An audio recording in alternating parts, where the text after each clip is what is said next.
Okay, thanks everybody for returning to the room so quickly. I am going to quickly turn the floor over to David Thompson, who has put together some slides outlining conclusions that he would propose. And the point of his doing that now is so that you can review them yourselves and comment on them, and we'll see what we take away from the meeting. So, David, over to you. And I'm aware that some people have to leave at 5 o'clock sharp. We will endeavor, if they have comments, to make sure that their comments are taken first. And the sooner we can all leave, but better. So we'll try to make this efficient. Thanks very much. David. Right, I've worked out how to use the microphone. Thank you very much. Thank you very much for inviting me to face the challenge of drawing together some threads from the discussion. And thanks to the OECD for organising what I think has been a really excellent discussion. My challenge is to draw all of this together so that we can leave on proximate time.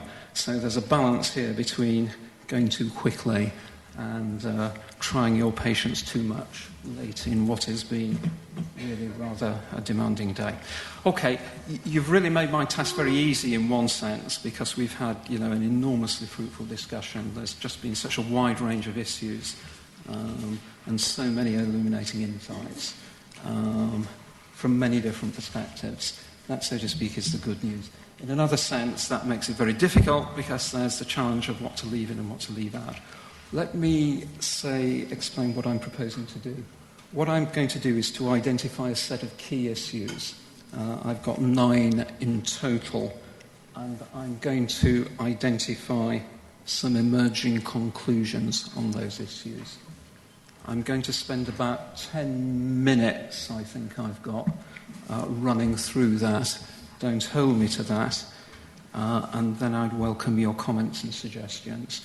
Comments and suggestions on whether we've got the right issues here, and then comments and suggestions, thank you, on whether the suggested conclusions are appropriate or not, whether I've been too bold or whether I've been insufficiently bold.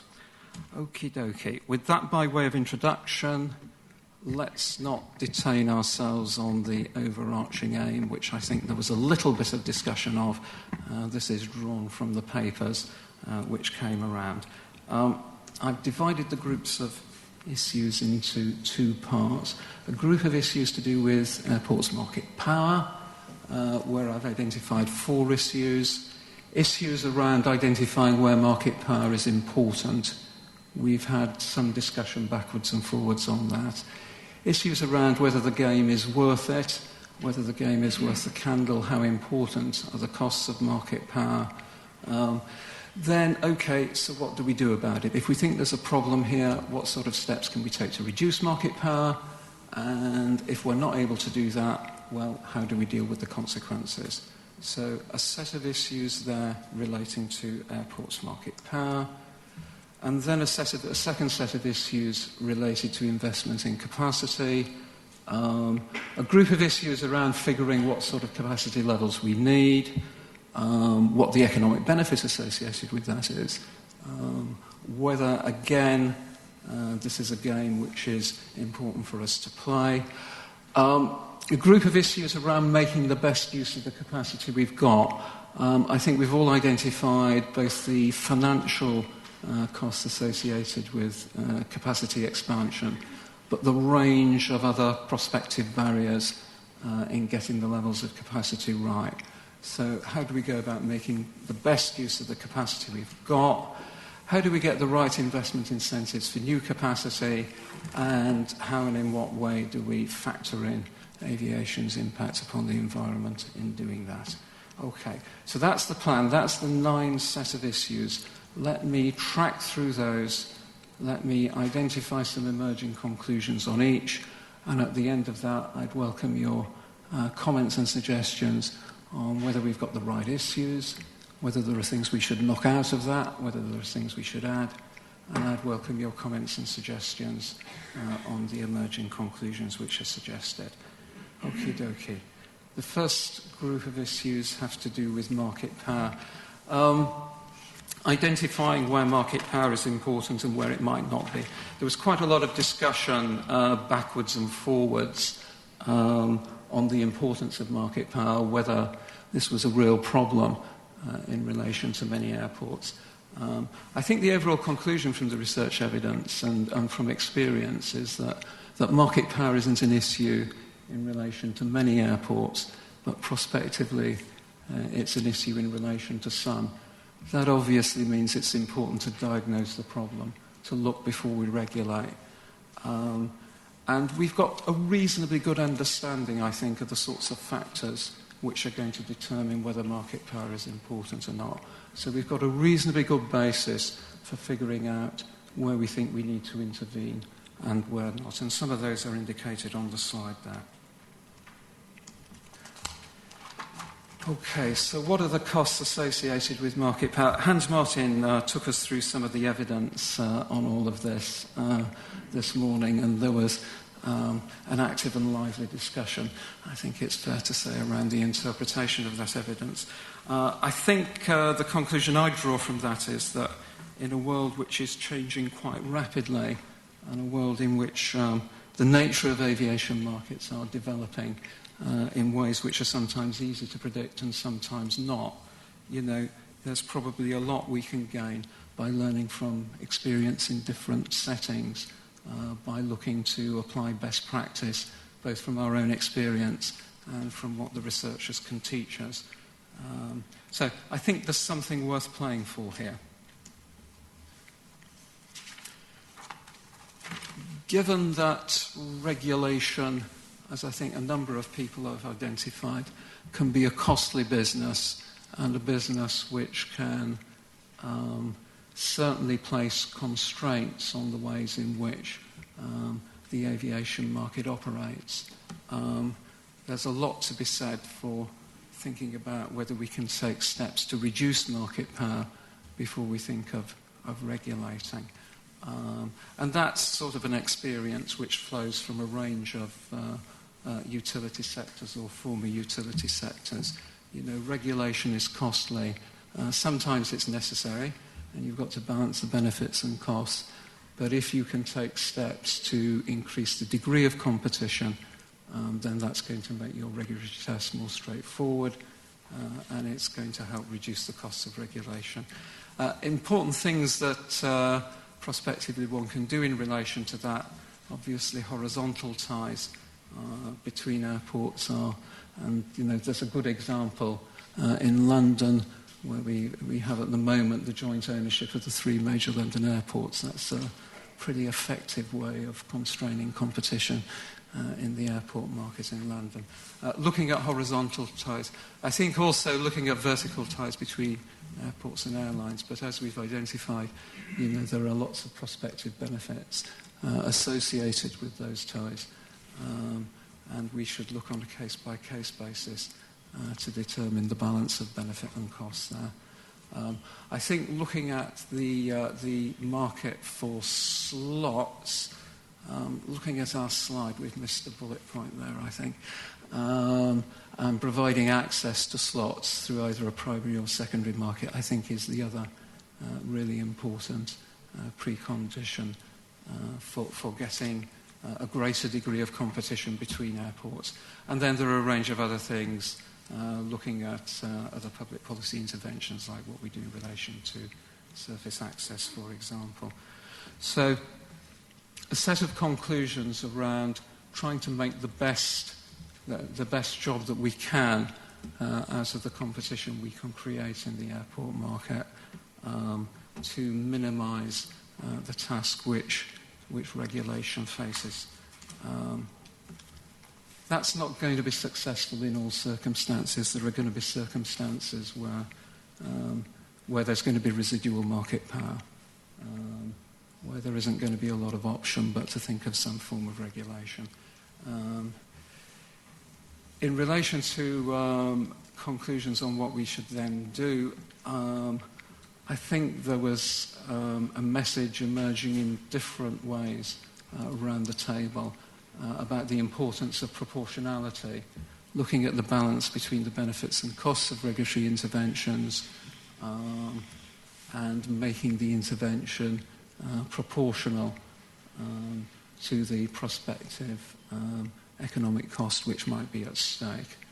So choosing regulatory instruments which are proportional to the problem that's faced, looking to focus those regulatory instruments on the parts of the aviation sector where market power is most important, getting the scope of regulation right, building on the principles of good governance, independence, accountability, openness and transparency, a message coming across a range of sectors that regulatory arrangements which follow those principles are more likely to command support in public policy making and are more likely also to provide for effective operation.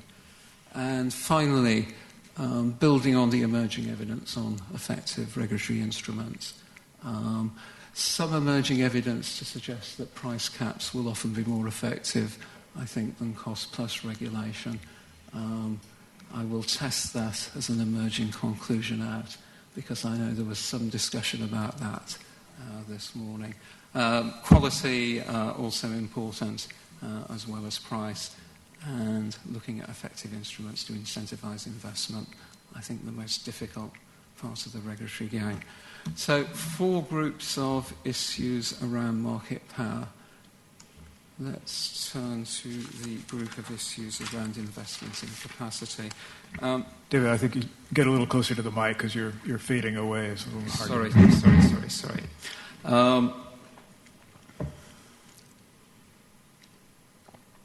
I'm partly fading away because my voice is sticking up as well. I think in terms of the question of how we figure what capacity is needed, I think really 2 findings emerge from the evidence. The first is that congestion, prospective congestion or present congestion, and its associated costs are really the key drivers of economic benefit.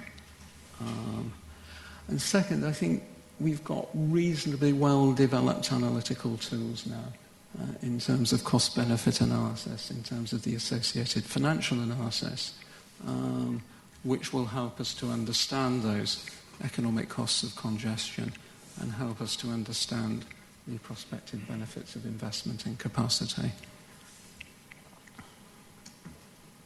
How important is additional capacity? This is something which is quite easy to overestimate and quite easy to neglect. Some people will be familiar with the Eddington Transport Study, which we carried out in the UK, which looked at the relationship between transport infrastructure and economic growth. People not familiar with that particular piece of work, I think, will be familiar with Rod Eddington. And in headline conclusion terms, he found really a robust and significant linkage between, on the one hand, investment in transport infrastructure and, on the other hand, productivity and growth. But it's incredibly easy to be over-optimistic in the assessment one makes of this, and capacity decisions clearly need to be evidence-based and robustly evidence-based. But subject to that, there's an important price to be paid. Okay, I said that making the best use of the capacity we've got is, so to speak, the starter for 10, the starting point for then considering where investment will be efficient. I think there are 3 aspects to this. The first is how we go about rationing the capacity we've got. I've said there that slot limits will usually be more efficient than queuing. I think on the basis of the discussion we've had today, we need to recognise as well the ways in which slot limits can sometimes embed inflexibilities in aviation markets. That takes us to the question about how we go about allocating slots. Usually establishing a market and Whether that's a primary or a secondary market is an important and controversial decision, but establishing some sort of market will usually give us better capacity utilisation than sticking with an inflexible allocation. I think, thirdly, there's a really interesting and important question on the contribution which congestion charging can make. And whilst establishing a slot market will enable us to get good utilisation of our capacity, the investment signals which flow from that are relatively muted. But Jeff identified this morning that congestion charging is something which has long been proposed. It's something which has proved difficult to implement. And the discussion we've had, I think, has identified some of the issues there, issues which I think it would be valuable for us to continue to consider. Okay, getting investment incentives right. I think it's probably worth distinguishing circumstances where we've got workable competition between airports, where investment decisions are very much going to be driven in the first instance through the market. I think it's important that we've got collateral public policies to align public and private interests where we think there are important public interests not reflected, for example, in relation to the environment, perhaps in some cases in relation to local economic development. I think the other key issue probably, and it's one we've touched on at various points during the course of the day, where we've got effective competition in the airport market, is how we share the risks associated with long-lived investments and the risks associated with assets prospectively becoming stranded. And some of the discussion we've had on different types of partnership working, I think, is prospectively important there. Once we look at those markets where market power and regulation is part of the scene, then the investment structure, the regulatory structure, is absolutely key to the investment incentives which are provided. There are a group of issues which I think experience across different countries, I think doesn't give us fully resolved answers on how best to structure regulatory price caps in order to incentivise investment. Some people would argue that cost-plus regulation tends to lead to overinvestment, vice-versa, for price cap regulation. I think developing regulatory structures which give the right incentives, I think, is a real challenge, and I'm not clear that collectively we know what the right answer to that one is. That's linked to the question of how we best go about regulating congestion charges.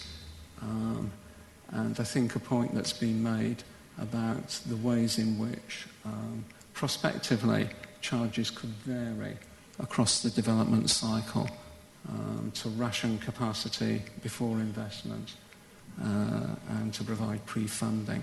But there are really tricky issues on sorting out in those circumstances what's an appropriate congestion charge and what actually amounts to the exploitation of a position of market power. And I think finally there's another really difficult issue when we're looking at prospective investments which are going to have an impact on the economy beyond the aviation sector. And as I said earlier, it's easy to be over-optimistic in relation to those sorts of impacts, but that's not to say that they don't exist or that they shouldn't be factored into our considerations. And finally, I've identified the prospective importance of reflecting environmental outcomes. That obviously isn't the subject of our session today. I think the linkage really comes in identifying an approach to this which is going to provide an environment in a different sense, a policy environment which provides for political acceptability for investment in new airport capacity.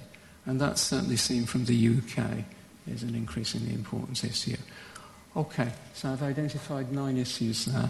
I've identified some emerging conclusions, comments and suggestions welcomed on whether those are the right issues and whether those are the right conclusions. Thank you very much. Thanks very much, David. I'm aware that, Nick, you've got about a minute before you can leave. You have any thoughts, comments? Somebody have a microphone? Thank you. Thank you very much, Chairman. Just a couple of thoughts before I dash off. An impressive summary, David. I think goes to show just how much we have covered today. One observation on market power and one observation on the issue of investment needed. On market power, I think I would just question whether we should include the issue of supply-demand balance in the factors that bear on the degree of market power. And this comes back to, as some of you may remember, quiz question number 1, which is whether a purpose of independent economic regulation is to prevent prices rising above, if you like, average historical costs in times of scarcity. What we've got to realise, and I think most people in this room do realise, is that airport capacity comes in lumps. And that means inevitably that there will be times when capacity is abundant relative to demand and times when it is relatively scarce. And the issue is how you deal with that. And in a normal competitive market, that gets dealt with through the pricing mechanism, which means that prices fall at times of abundant supply relative to demand and rises when capacity becomes scarce. And there's nothing wrong with that. There's nothing wrong with a short-run competitive price moving around to reflect that those changes in the availability of capacity and the fundamental supply balance. And we run a real risk if regulation comes in to check the path of prices in those circumstances. So that's point 1. Point 2 is around the issue of investment. And I suppose it was always going to be ambitious to think we could solve the issue of what investment's needed, where and when in a single day's conference. But I think emphatically we haven't done that. And I think maybe the answer here lies not in trying to do that, either as regulators or as governments, but in trying to put in place the frameworks to ensure that airports make the right decisions and do so cognizant of the needs of their users and consumers, rather than to try to sort of, as it were, look in from the outside and decide what is needed. So I think there's obviously more to do there. But anyway, perhaps I can just leave you with those 2 thoughts and dash and get my plane. Thank you very much. Thank you, Nick. You've noted all of those comments. I wanted to take the conversation just to a question for Stephen so that we all are on the same page. Could we understand better the purpose of the conclusions, who will be seeing them, where they will be published, and so forth? I'm not 100% sure that I understand exactly what the mission is at this particular moment. Right, we have a dual approach. First of all, we'll prepare this evening a 2-page summary of what we think the key points that came out of this discussion today, and that'll be the Secretariat's responsibility. It doesn't engage anybody's explicit positions, and we won't be quoting people.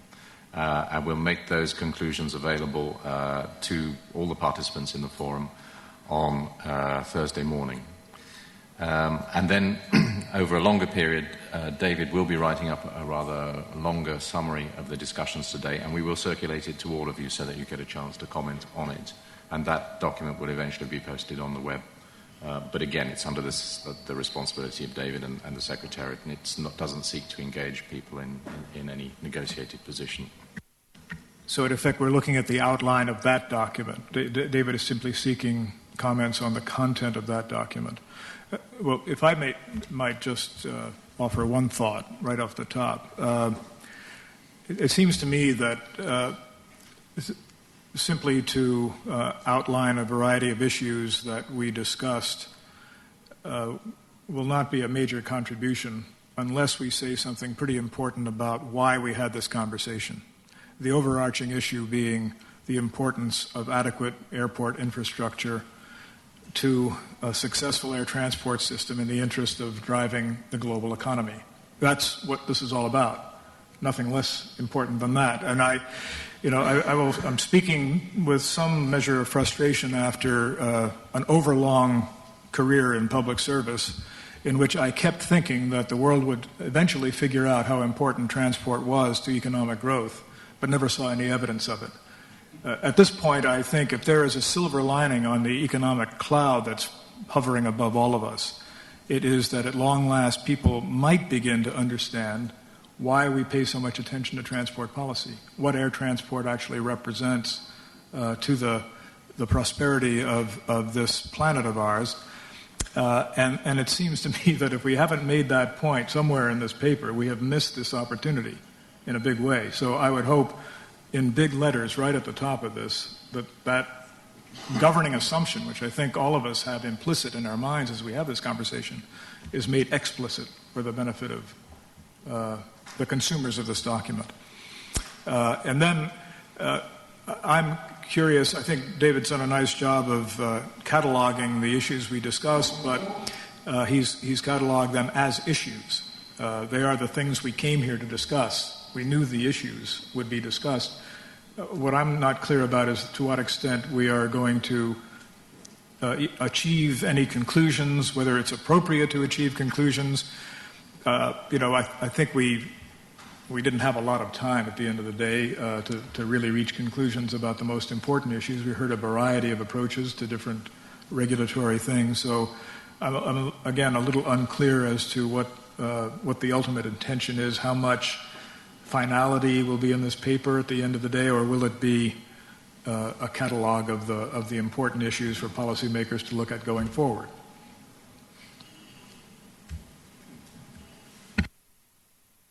Well, we'll try and come somewhere in between. I think there were some points where things were quite clear from the discussions today that you don't make blanket assumptions that market power exists everywhere. I mean, I think we can all now pass the quiz that we were sent by Nick Fincham at the beginning, and I think he provided a fairly clear set of guide points that we can conclude on, that nobody vehemently objected to, or at least didn't want to be seen to be failing his test. I actually thought we heard that for airports that are primarily hubs, there wasn't a lot of market power, right? So there is market power in some places. I mean, there's nothing wrong with that. I think we just need to be open-textured about that. There's market power in some places and not in others, and we don't want to have regulation where there isn't market power as a problem. I mean, I'm sorry to go on and on about this. I want to be sure that, when we finally receive the paper, that it's not a huge surprise to all of us and that we know where we're heading. Don't want to monopolize this. Other comments, please. One thing that occurred to me that was an emerging issue from here was how important the business model of an airport actually is. I heard that appear from quite a number of speakers. Just an observation. One thing that strikes me as curious is that we're in a world where airlines used to be a national flag carrier, and they were supported by the country of origin because their role was there to serve the people and promote the country. And airlines have progressively moved towards commercial business models or indeed private companies. There was just a slightly alarming undertone, I thought, that the appropriate business model for an airport might in fact be a not-for-profit business because it's there to serve its local community. And coincidentally, that would lead to a transfer of wealth back to airlines, which will allow them to operate as a commercial business and generate a fair rate of return. So that sort of circularity and parochialism, I think, is something we need to sort of guard against. The industry is evolving. We might want to take note, explicit note of the extent to which the industry has evolved, that the model is changing. We know the air transport model has changed dramatically. The airport model is changing dramatically in consistent with that. I think that's an interesting point. Thank you. We're looking for more interesting points.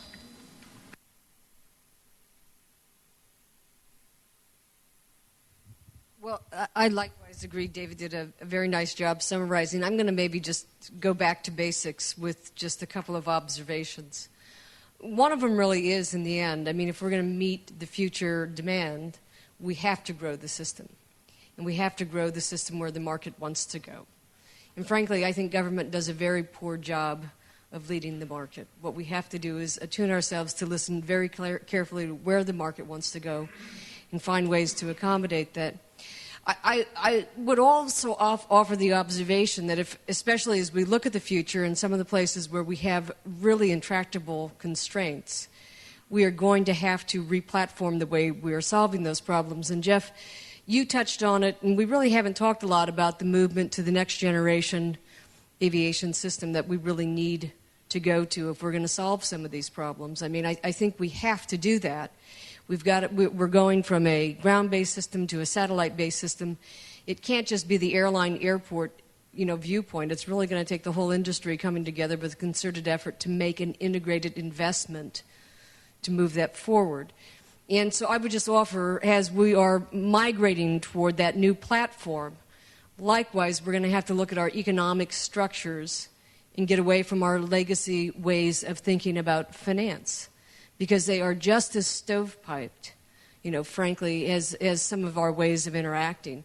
And I do think there are some interesting, exciting economic concepts that we're going to have to carry forward if we're going to figure out how to get the whole industry to think differently about achieving where we have to go with technologies, which will frankly have all kinds of wonderful downstream effects on how we can better open up and optimize airport capacity.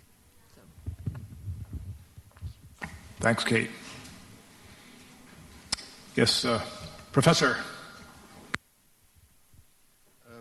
David, one word of wording. You use congestion charges, and I would like to be, that sounds always very negative, and so, although it isn't. But I think it's also important to highlight one other aspect, that before an airport gets really congested, the Heathrow, they go through that period where they have peak problems. And I think there's a lot of growth potential which is unused, because the peak is not priced properly, and especially also the off-peak is priced too highly. And I think that's an important issue, because there you might create win-win situation. And I think it's a first stage to get the relative prices correctly. And I think there, with growing demand, there are a lot of airports, secondary airports, large airports, which are getting into this phase where they have peak problems. So I think the peak problem is something really worthwhile to address, and it should be more positive than thinking about the LaGuardia problem. Okay? Thank you. Tay. Thank you. We talked about a little bit about the privatization trends of the airport. In Europe, Australia have done it, and some of the other countries. Now, privatization certainly increases. Evidence is very overwhelming, increased efficiency of the airport operations, and probably rationalize the capacity investment. However, there are evidence also that if you privatize where market is not competitive, that has also some negative consequences. So we need to, airport side, there may be certain areas, certain airports, certain hub airport and so on, they may not be, competitive condition may not be fulfilled. That's one issue that we need to think about when we thinking about privatizing airport and air infrastructure. My second comment is that I've read extensive report from World Bank that Chairman just mentioned about how important transport policy is, that it does show empirical evidence that the proper transport cost is more important. Achieving efficiency in transport sector, thus reduce the transport cost, is far more important on international trade than the trade policy, tariffs and related trade policy. So there was a very extensive investigation done, and transport policy to increase efficiency of the system are far more important than international trade policy. I just want to point that out. Thank you. They aren't mutually exclusive. You can have good trade policy and good transport policy both. And ideally, that's probably what you would have. But I take the point, Tay. Thank you. A quick question just for consideration was something we didn't really talk about today, which is technology, and particularly how new aircraft like the A380 are not penalised or discriminated against in terms of congestion through things like charging mechanisms and slot constraint. And I accept the point in terms of regional services, but I think with new technology like the A380 and the 350 and the Dreamliner, just to ensure that we're considering those critical points of how the industry is advancing with technology, but perhaps some of the regulation and pricing considerations don't, or do the opposite. Could we have your name, please? Yeah, it's Andrew Parker from Emirates. Thanks. Robert Poole. We've heard that the business model has changed dramatically in airlines and in airports. We also heard the importance of next-generation technology in air traffic control, but the business model in air traffic control has also been changing. We've seen a wave of commercialization of air navigation service providers over the last 20 years, which includes a change in financing that means access to the debt markets for long-term revenue bonds. This is a very significant change. It also means pricing is probably going to become a more explicit factor in charging for the use of airspace. So that's another very important trend that we should at least take note of, even if it wasn't really on the agenda today. One might ask, why isn't there congestion pricing in ATM? Why shouldn't airlines be allowed to pay for a first place in the long queue? Other comments, please. Yeah. Stefano Baronci, IATA. Looking at the conclusions that have been summarized, I have to say that these conclusions look to me actually very ambitious because they certainly belong to cases which are mature.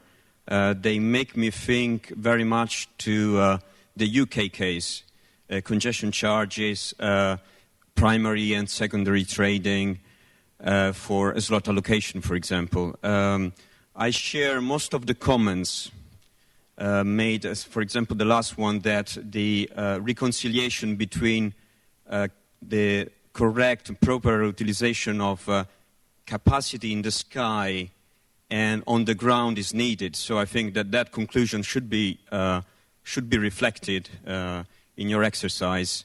On the slot allocation, I would feel more uncomfortable because, as you said, it was out of the scope of the discussion today. At least we did not have time to do it. And I would not feel very comfortable with the conclusion that was said before earlier, that the market, the secondary trading or the primary trading per se are more effective way to allocate the capacity. I would probably say that in combination with an administrative allocation of slot, they can, in certain circumstances, be the way forward. Yeah, I actually, I think even beginning with Professor Niemeyer, we talked about the problem of airlines being stuck at airports, not being able to switch simply because of the lack of a viable primary or secondary trading system. And I think David is attempting to capture that in his outline, whether it has to be in conjunction with an administrative regime. I don't know. I mean, we can talk about that, I suppose, as another option. Thank you.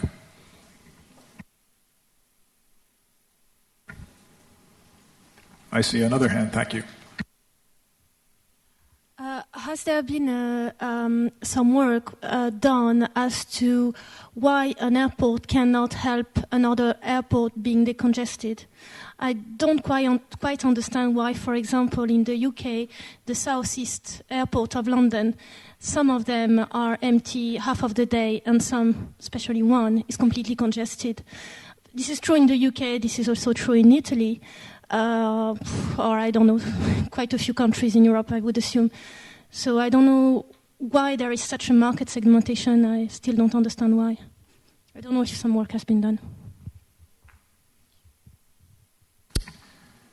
What would you propose David do with his outline in response to that point? We're going over the outline now and trying to figure out how we can adjust the outline to make sure that it's capturing the discussion. Are you making a new point? Please use the microphone. I'm sorry. I don't know if this has been integrated into the congestion question. This particular feature, it hasn't been raised, that's true, during the day, and I do not know if it should be part of the question as to how to deal with congestion. Okay. Any thought? Okay, let's try to reflect that point in the consideration. I mean, I think the important thing is to distinguish those circumstances where, utilisation is essentially demand-driven, and, that may lead to circumstances where airports which aren't, 100 miles apart from each other, 160 kilometres apart from each other, one has some spare capacity at some times of day and one doesn't. I think it's important to distinguish circumstances where the market is sorting things out from circumstances where there might be regulatory interventions which are using capacity ineffectively. And we can certainly bring that point out in the conclusions. Thank you. Have we reached the bottom of the barrel? Going once, going twice. Sold. Well, you've all been heroic. You've stayed till the bitter end. Thank you very much. I think this has been a very important discussion of a very important topic. David, any other thoughts for the benefit of the group, or shall we simply await the product that comes out? Only to say thanks. People will be pleased to know that I'm not going to extend this. Only to say thanks for some very constructive comments, and further comments welcomed on the product when it's available. Thank you. Thanks to ITF for organizing this. Thank you to all the panelists for joining us and for sticking. The ones particularly that were able to stick around as long as they did. We're very grateful, and we're looking forward to a serious contribution to the debate as a result of the discussion today. Stephen? Yeah, two important announcements. Difficult to know which one to give you first. I'll give you the one that is you have an interest in hearing second, direct interest. But the first is actually to thank Jeff for chairing us in an extremely constructive and agreeable way. And he kept saying I was the regulator. Well, I think I learned today that you only intervene if there's an abuse of monopoly power. He had the monopoly, but he certainly didn't abuse it, so that's why I didn't intervene at all. So thank you, Jeff, and maybe we can give appreciation. And then where there's self-interest, for those of you who stayed to the bitter end, in a few minutes there will be buses downstairs ready to take you to Leipzig Airport. which is probably convenient for people trying to escape. But when you get there, there are drinks, a reception offered by Leipzig Airport to finish off the day, hosted by Mitteldeutsche Flughafen, which is a company that owns Leipzig Airport and a number of other airport assets. So please, if you can all join us, and we can go to the airport, which is only a 5-minute drive from here, for a reception that starts at 6, but the buses will be ready from past downstairs to take us there. So thank you all, especially the ones that have stayed all day, but hopefully we'll see some of the others later too.